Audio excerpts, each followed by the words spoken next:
knows what that is. Some of you have done it in clinic. So a lot of times after I do whatever, some other manual therapy, and they're really tight in the chest and the arm, I'll do arm pulls.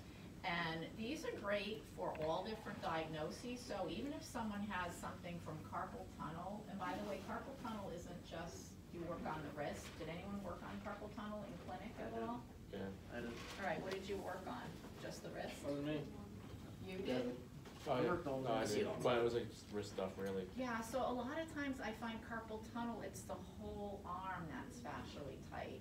So, and the same thing with if you have a lateral or medial epicondylitis, it's not just the elbow.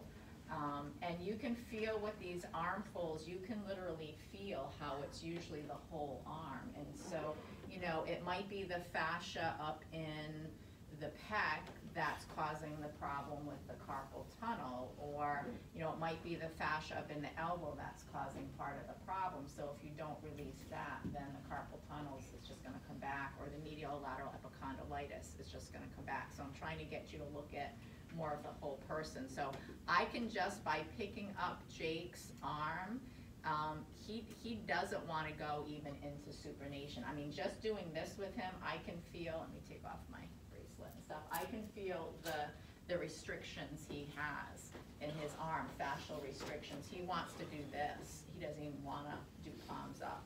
So what I usually do, he used the term a long axis distraction, so sometimes I'll literally just grab it. I'm not pulling his arm out of the socket, I'm just taking up the slack, and I can feel his, you guys know what a thenar eminence is and hypothenar eminence.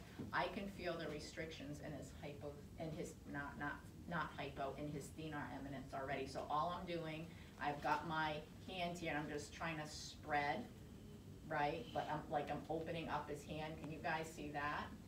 Opening up, and I can feel the restriction already just in his thenar eminence. So all I'm going to do first is just literally kind of pull apart and hold that until I feel a release. So you literally start in the hands, the fingers, the thumb, and then you gradually work up. But I can already feel it in his hand, and you guys are going to be doing a lot of work with your hands, so you're going to get pretty tight. But the restrictions on him are pretty significant. You right or left dominant? Right, so I don't even know what the other hand has at this point. So I would hang out here a little bit, and then you can do a long axis distraction on each finger. So sometimes I'll take the thumb and the little finger, if you guys can't see what I'm doing, come over. And I'm separating, like I'm opening up the hand, but I'm also pulling in a distraction, a long axis distraction. Like Russ and I always do, if I'm not sure, sometimes I close my eyes, not sometimes, I close my eyes a lot. Sometimes patients said, are you falling asleep? Tell me, no, I'm just feeling I've never fallen asleep yet. Sometimes close, but I have. Right, and then I'll even take his other fingers. You can do one at a time or several. So where can you feel that anywhere besides where I have my fingers? Yeah, I can actually feel that up into my elbow a bit, and very, very slightly up into my axis. So that's the fascia, right? So you pull on one area, and the tightnesses will show itself, and I can feel them in all those areas that he just mentioned: elbow, shoulder, pec. Okay. So I'm just going to show you, and then you guys are going to spend more time with it. You can also sit on, I don't have one here, you can sit on a rolling stool and do this too. You don't have to stand. So once I do that with his wrist, sometimes if I had a rolling stool, I'll do this. I'll try to come into extension. Sorry.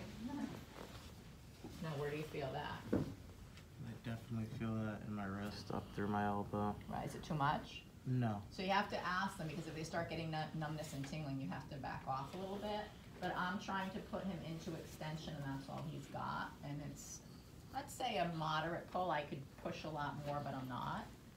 And he should have way more than that. So do you see stretching this whole, like, flexor surface, this ventral surface? And again, I'd probably be on a stool because I'm tall, and it would be much more comfortable. And then you use a rolling stool as you roll and do this. So you can hang out and do this. Sometimes as I'm doing this, can I actually have a stool? Can you wheel me, because I want to show you something. sorry. No, it's all right. It's not rolling very good.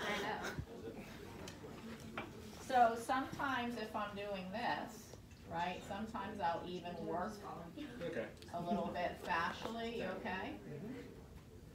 So you can use cups, you know, I forgot to bring the cups, you know, the cups that we used last quarter.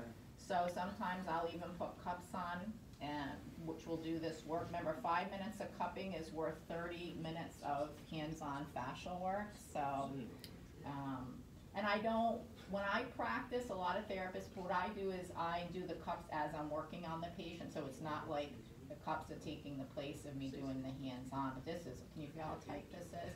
This is all tight, so he needs a lot of fascial work. So however you want to do that, but it's just ridiculously crazy tight that he's got all of it, all in here.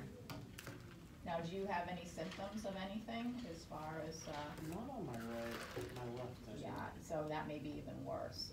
So what I'll do is after that, then I'll literally come and do this arm pull. So I'm watching the angle. If I have it way up here, I'm not getting the stretch, right, to his pecs and everything. So I'm still keeping him in some wrist extension a little bit.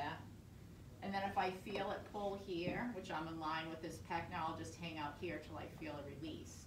So this goes all the way across to his opposite hip, by the way. So I can feel that connection. It hooks into his diaphragm. So wherever I feel the restriction, I'll wait a little bit, wait till I get a little bit of elongation. And then eventually, and then see I'm into the joint now, his glenohumeral joint. And I would hang out here for a little bit. And then eventually, you okay? Joint? I'm good. All right. And if it's, you know, depending on what the elbow's doing, sometimes I'll do this to take some pressure off the elbow. You okay? And I would do it much slower than this. I'm just kind of showing you guys. And then once I've stretched both arms and I feel like I've gotten you okay, that's into his lat. Once I feel I've done that, then a lot of times, give me your hand. Yeah. Oh my God. Oh, yeah. I should have worked on that one.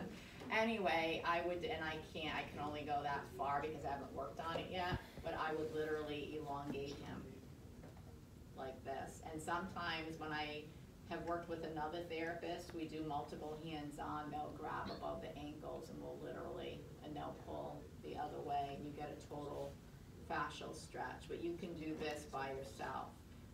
His left arm, whoever gets him, is incredibly tight. That's all he's got without me really forcing it. So, and then on the way down, I sometimes do the same thing. So I can even bring it here and work on it on the way down too if I feel like I want to get. And then what sometimes I do is you can also go across the body.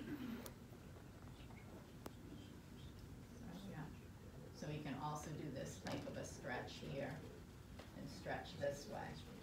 So you can really get a lot with the shoulder girdle, really the whole thorax. And I can work up in here too with this and work across.